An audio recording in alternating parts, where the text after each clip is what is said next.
श्री शिवाय नमस्तुभ्यं। महाराज दुनिया के लोग नहीं समझते कि शंकर पर जल चढ़ाने का क्या लाभ है। शिव महापुराण कहती है, अगर एक दिन शिव महापुराण की कथा कहती है, मंगलवार को अगर शिव जी के मंदिर में, शंकर के मंदिर में जाकर एक लोटा पानी चढ़ाया जाता है तो हमारे कार्य में उन्नति होती है।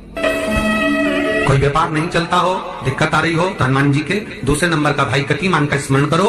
हनुमान जी के उल्टे पांव का सिंदूर लाकर गतिमान का नाम लेकर स्वस्तिक बना दिया जाए व्यापार वाली जगह पर, तो व्यापार अच्छा चलने लगता है महाराज। कोई व्यक्ति पैसा खा गया, नहीं दे रहा, बहुत परेशान हो गए, मांग मांग कर दे गए, नहीं दे रहा, हाथ जोड़ लिए, पांव जोड़ लिए, सब कुछ कर लिया, नहीं दे रहा, तो हनुमान जी के तीसरे नंबर का भाई रतिमान, रतिमान, गतिमान रतिमान, रतिमान का नाम लीजिए। पीपल के पत्ते पर लाल सिंदूर से जो व्यक्ति पैसा लेकर गया उसका नाम लेकर बहते हुए पानी में अपनी कामना कर रतिमान का नाम लेकर छोड़ दीजिए। 15 दिन में रतिमान ऐसी उतवरी मचाता है कि उसको हाथ जोड़कर वो खुद फोन लगाकर बोलता है, भैया तेरा मैं पैसा लौटा दूंगा। रतिमान का स्मरण किया जाता है। रतिमान, ध्यान दीजिएगा, हनुमान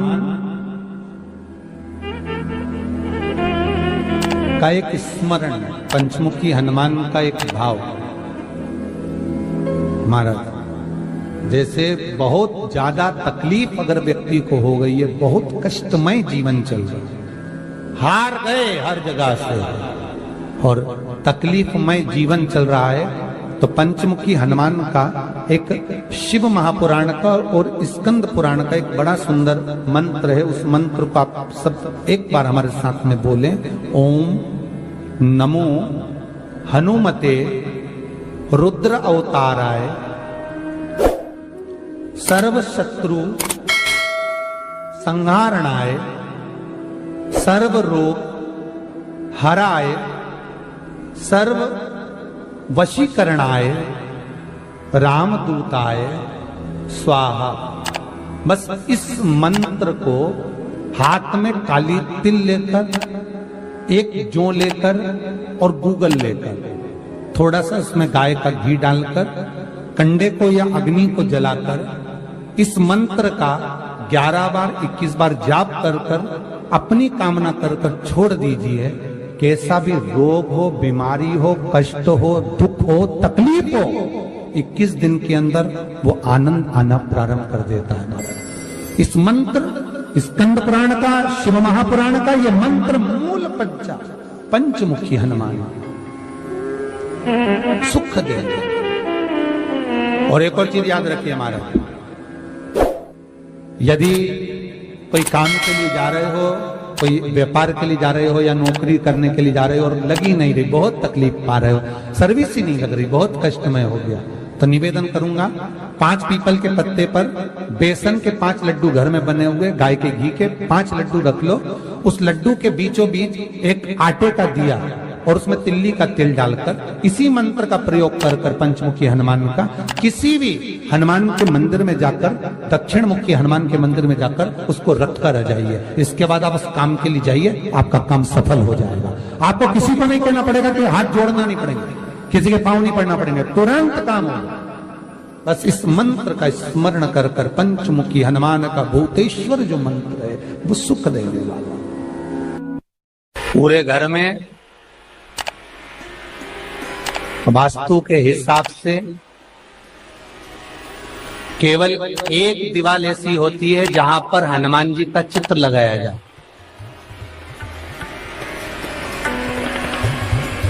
चाहे तुम पर्वत उठाने वाला चित्र लगाओ हनुमान जी का, चाहे बैठे हुए लगाओ, चाहे रामायण पढ़ने वाला लगाओ, चाहे लंका दहन करने वाला लगाओ, चाहे राम नाम जपने वाला लगाओ, चाहे लक्ष्मण को संजीवनी देने वाला लगाओ, चाहे मौन मुद्रा में लगा दो, चाहे स्तुति में लगा दो, चाहे भजन में लगा दो। हनुमान जी का कोई भी चित्र लगता है तो ना पूरब में लगेगा, ना पश्चिम में लगेगा, ना दक्षिण में लगेगा। हनुमान जी का अगर चित्र लगता है तो उत्तर की दीवार में दक्षिण को देखते हुए लगता है, केवल एक ही स्थान।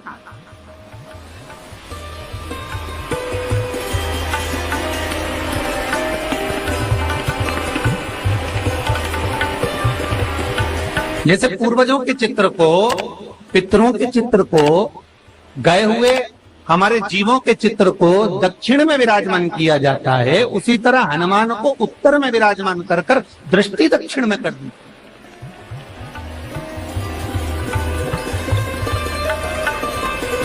घर में हनुमान जी के जितने फोटो होते हैं उसको केवल दक्षिण दिशा में लगा, वो उत्तर दिशा में लगा बिठाते थे, और दक्षिण की ओर उनकी दृष्टि होना चाहिए, दक्षिण की ओर उनका मुख होना चाहिए।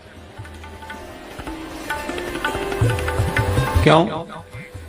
महाराज, अगर व्यक्ति के जीवन में कोई बीमारी आने वाली है, व्यक्ति के जीवन में कोई रोग आने वाला है, व्यक्ति के जीवन में अगर कोई कष्ट आने वाला है, व्यक्ति के जीवन में अगर कोई परेशानी आने वाली है, व्यक्ति के जीवन में कोई एक्सीडेंट का योग भी बनने वाला है, तो शास्त्र कहता है वो दिशा दक्षिण से ही बनता है।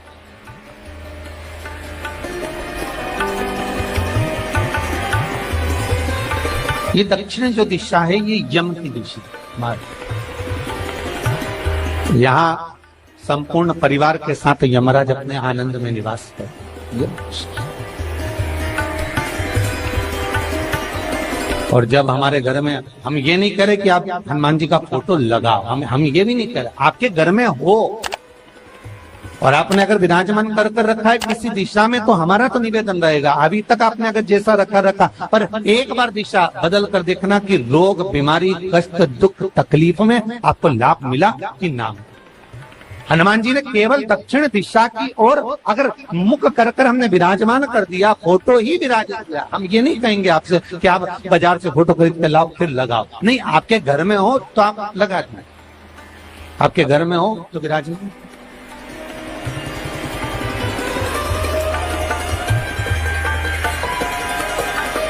अच्छा, कितनी विपरीतता है वो भी आप जरा जानिएगा महाराज, कि शंकर भगवान के ऊपर जो जल चढ़ाया जाता है उसकी जलाधारी उत्तर में जाती है महाराज। भगवान शिव का जो जल जा रहा है वो उत्तर की ओर जा, और हनुमान जी को उत्तर में विराजमान कर कर मुख दक्षिण की ओर कर। क्यों? प्रबल दिशाओं में उत्तर और दक्षिण महाराज, ये जो दो दिशाएं, इनको साधने के लिए कोई देवता आगे नहीं। अगर इन दिशाओं को कोई साधने वाला है तो केवल एक देवाधिदेव महादेव ही हो सकता। काल का हरण करने वाला वो महान काल ही हो सकता। शंकर का ही एक अवतार है हनुमान जी महाराज, रुद्र अवतार महाराज। हनुमान जी से कहा तुम दक्षिण की ओर दिशा पर संभालिए, शिव जी कहते हैं मेरा जल जब उत्तर की ओर जाएगा तो इस दिशा को मैं संभालू, चिंता ना करिए। जो स्मरण करने वाला होता है, भजन करने वाला होता है, कीर्तन करने वाला होता है, नाम जाप करने वाला होता है, उसका भी शास्त्र विधान कहता है, उसका भी व्याख्यान वर्णन करता है कि जैसे एक दिशा के रूप में हनुमान जी महाराज को विराजमान कर कर दक्षिण की दिशा पर हम विजय पर, अर्थात रोग पर, बीमारी पर, कष्ट पर, तकलीफ पर हम विजय प्राप्त कर सकते। ऐसा नहीं कि ऐसा कोई रोग नहीं जिसकी दवा नहीं है, पर जब तक भगवान की कृपा नहीं होगी तब तक कोई औषधि मिल सकती नहीं, कुछ प्राप्त नहीं हो सकता। जब भगवान करुणा करते हैं तो आप रूप कुछ ना कुछ सुख की अनुभूति हो जाती है, अपने आप सुख का भान हो जाता है।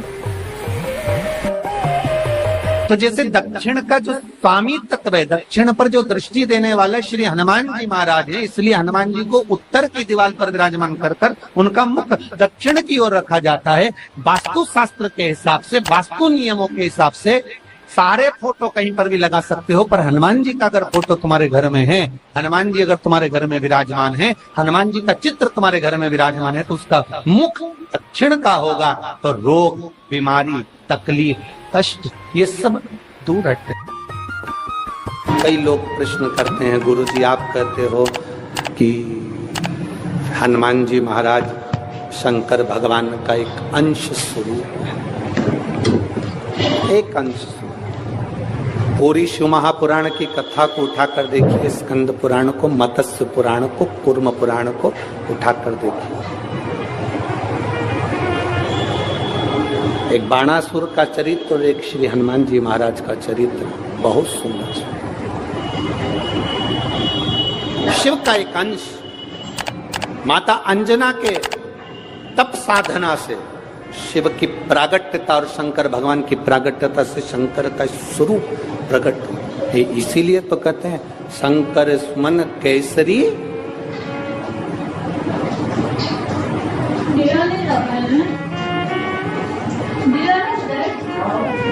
शिव का एक स्वरूप है हनुमान जी।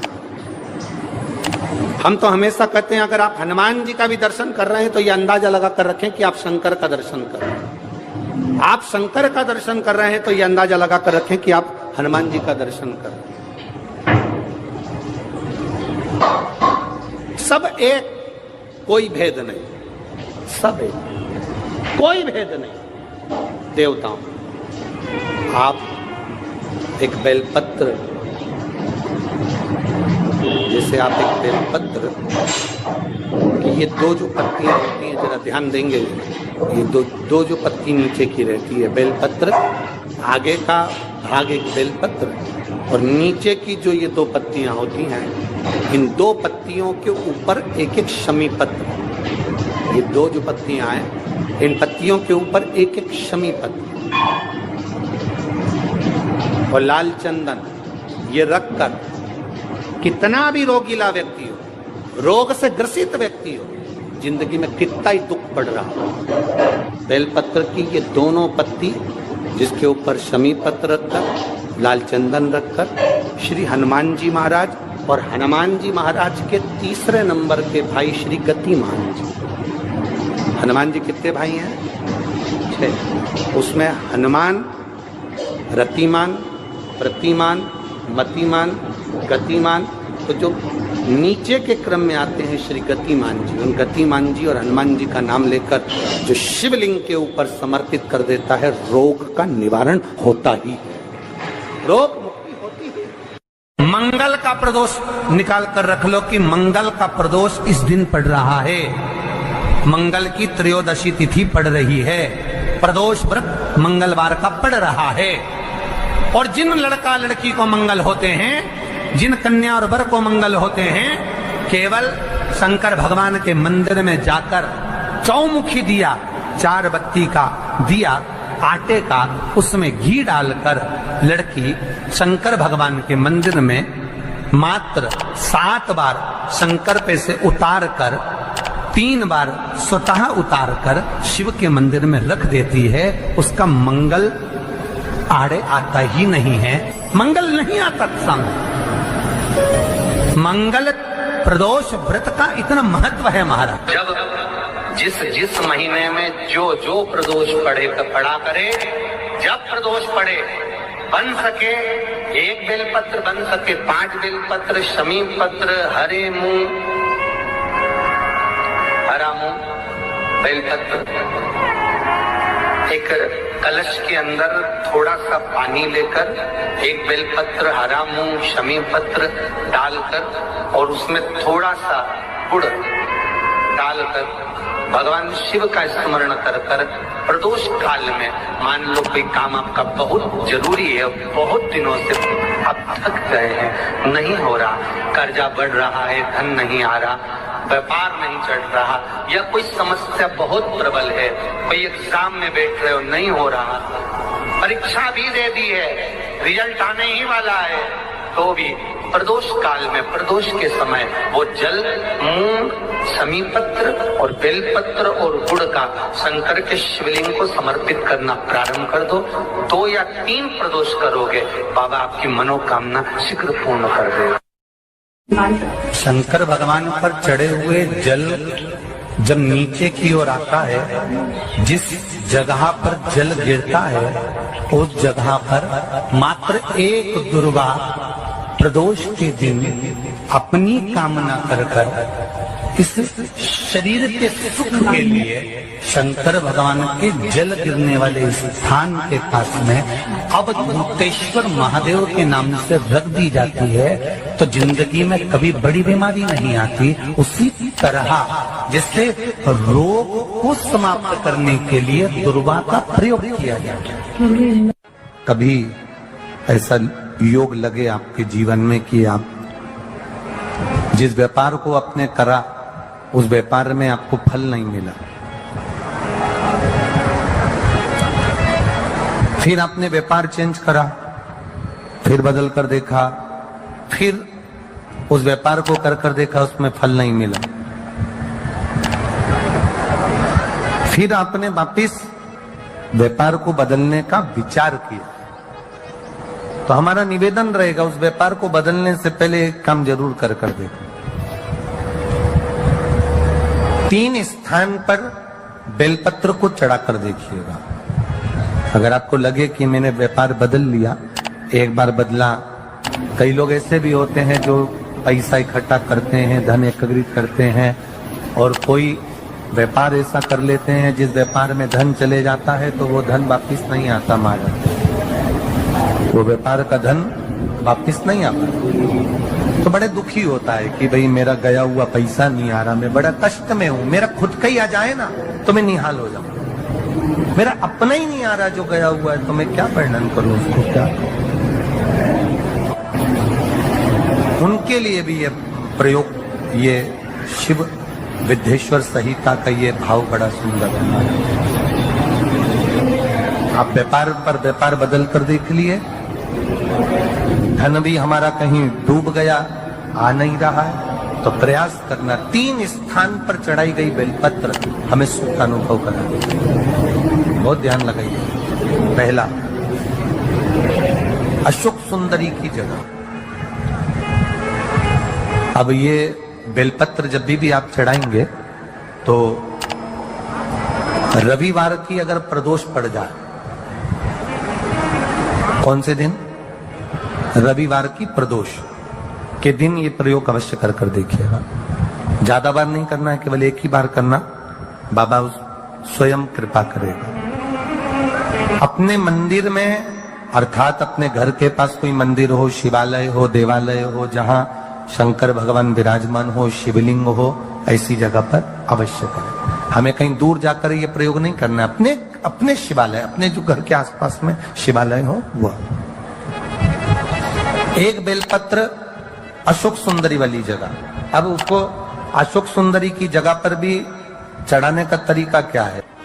जब हम बेलपत्र चढ़ाएंगे तो उस बेलपत्र को चढ़ाते समय आपकी जो बेलपत्र की डंडी है, वो बेलपत्र, रविवार प्रदोष के दिन का ये उपाय है महाराज। ये बेलपत्र की जो डंडी है, इस डंडी का भाग शिवलिंग की ओर होना चाहिए। ये जो डंडी है, इसका भाग अशोक सुंदरी पर जब चढ़ाएंगे तो शिवलिंग की ओर इसका भाग होगा महाराज। दूसरी, बेलपत्र को जब हम समर्पित करेंगे, जया, विषहरा, सामरीवारी, दौतली, देव, मान लो जलाधारी ऊपर नहीं है शंकर जी के, तो उसका स्मरण कर 5 कन्याओं का नाम लेकर, जया, विषहरा, शामलीवारी, दौतली, देव, इनका स्मरण कर शंकर भगवान के शिवलिंग पर बेलपत्र रखेंगे। बेलपत्र कहाँ रखना है?